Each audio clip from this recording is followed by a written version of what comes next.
Urban minister ಆಗಿ ಅವ್ರ letter head ಅಲ್ಲಿ ಅಲ್ಲೆಲ್ಲ ಬಳ್ಳಾರಿಲಿ ಅದರೊಡೆಯೋದಕ್ಕೆ ಸುಳ್ಳು ಹೇಳ್ಕೊಂಡು ಆ ಲೆಟರ್ ಹೆಡ್ ಅಲ್ಲಿ ಯೂಸ್ ಆಗಿತ್ತು. ಅದ್ರ ಜೊತೆಗೆ ಅದು ಯಾವುದೋ NTI ಸೊಸೈಟಿ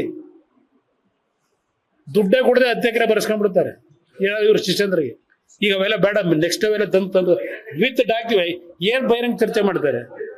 ಯಾವ ಬಹಿರಂಗ ಚರ್ಚೆ ಇಲ್ಲಿ ಯಾರ ಪಾಪ ಹಿಡ್ಕೊಂಬಂದಿರು ಇಷ್ಟು ಕಂತೆ ಈಗ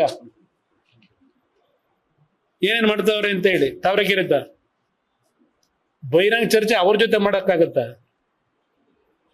ಮಾತಾಡೋ ಯೋಗ್ಯತೆ ಇಟ್ಕೊಂಡಿದಾರ ಬಹಿರಂಗ ಚರ್ಚೆ ಅವ್ರ ಜೊತೆಲಿ? ದುಡ್ಡು ಹೊಡೆಯ ಕೆಲಸ ಮಾಡಲಿಲ್ಲ ನಾವು. 189 ಫಸ್ಟ್ ಗ್ರೇಡ್ ಕಾಲೇಜ್ ಮಾಡಿದೆ, ನೀವೆಷ್ಟು ಮಾಡಿದೀರಪ್ಪ? ಪಬ್ಲಿಕ್ ಶಾಲೆ ಘೋಷಣೆ ಮಾಡಿದೆ, ಇದೇ ಇವ್ರ ಜೊತೆಲೆ ಸರ್ಕಾರ ಮಾಡಿ ಪ್ರತಿನಿತ್ಯ ಅದೆಂತದ್ದು 2,000 ಪಬ್ಲಿಕ್ ಶಾಲೆ ಮಾಡ್ತೀವಿ, 10,000 13,000 ಅಪಾಯಿಂಟ್ಮೆಂಟ್ ಕೊಡ್ತೀವಿ. ಬರೀ ಇದೇ ನಡೀತಿದೆ 2 ವರ್ಷದಿಂದ.